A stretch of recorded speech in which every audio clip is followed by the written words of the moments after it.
உறவுகளே எல்லோரும் நல்லா இருப்பீங்க நம்புகிறேன். இந்த நாள் இனிய நாளாக அமைய வாழ்த்துக்கள். இன்றைக்கி நம்ம வீட்டில் என்ன ஆஃப்டர்நூன் லன்ச் அப்படின்னு பார்த்துடலாம். இன்றைக்கி ஒயிட் ரைஸ் எப்போதும் போல் வடித்து ஹாட் பாக்ஸில் போட்டு வச்சாச்சு. குழம்பு பழசு தாங்க, இன்றைக்கி எதுவும் குழம்பு வைக்கலை. நான் ஒரு ஆள் தான், அவங்களாம் ஸ்கூல் போயிடுவாங்க அப்படின்னு சொல்லிட்டு அவங்க வேலைக்கு போயிடுவாங்க. அதனால இருக்கிறதவே வச்சு சமாளிச்சுக்கலான்னு சொல்லிட்டு வச்சாச்சு.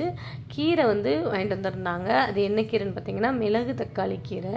இது நமக்கு வயிற்று புண்ணாத்தும் சத்தும் கூட கீரை ஒரு சேர்த்துக்கிறது. அதுக்கப்புறம் கடையில் வடை வாங்கிட்டு வந்திருந்தாங்களா, அந்த வடை தாங்க மதிய உணவுக்கு. உங்கள் வீட்டில் என்ன இன்றைக்கி லன்ச் அப்படின்றத கமெண்ட் பாக்ஸில் சொல்லுங்கள். இதுதான் நம்ம வீட்டில் இன்றைக்கி மதிய உணவு. ஓகே நண்பர்களே, இந்த வீடியோ உங்களுக்கு பிடிக்கும் நம்புகிறேன். பிடிச்சிருந்தால் லைக் பண்ணுங்கள், கமெண்ட் பண்ணுங்கள், ஷேர் பண்ணுங்கள். மறக்காமல் நம்ம சேனலை சப்ஸ்கிரைப் பண்ணிக்கோங்க. இன்றைக்கி வியாழக்கிழமை குரு பகவானுடைய வழிபாடு சிறப்பை கொடுக்கும். எல்லோரும் குரு பகவானை போய் வணங்கிட்டு வாங்க, நல்லதே நடக்கும், நன்மையாக முடியும்.